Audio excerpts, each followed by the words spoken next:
પાટણ જિલ્લામાં વરસાદ ખેંચાતા ખેડૂતો અને પશુપાલકો હેરાન થઈ રહ્યા છે।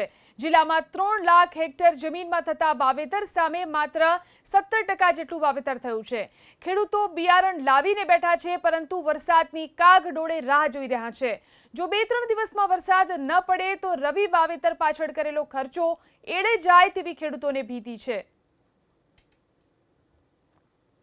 વરસાદ થયો નથી, કપાસ સુકાય છે અને ખેતી બધી ફેલ જાય એમ છે। વરસાદ નહીં થાય તો અમારું દરેક ધોન ફેલ જવાની।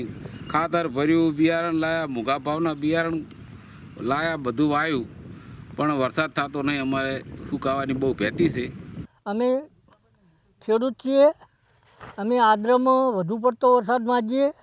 આદ્રમાં વરસાદ થયો નથી અને એના માટે અમારા જે બિયારણો છે એ અમુક થોડું પહેર્યું એ સુકાવા માંડ્યા અને વરસાદ કપાસની બહુ રાહ જોઈ રહ્યા છીએ। જિલ્લાની અંદર અત્યારે વરસાદી સિઝનનો લગભગ 1 મહિના ઉપરનો સમયગાળો સિઝન શરૂ થઈ ગયો છે, પણ જોવે એટલો હજુ વરસાદ વરસ્યો નથી। આપ તમે મારી પાછળ જોઈ રહ્યા છો, જે ખેતર અમે ખેડૂતોએ મોંઘા ભાવના બીજવાળા લાવી તૈયાર કરીને મૂક્યા છે, પણ હજુ જોવે એવો કોઈ વરસાદ વરસ્યો નથી। એટલે મોટી નુકસાન થવાનું ખેડૂતોને ભીતિ સેવાઈ રહી છે।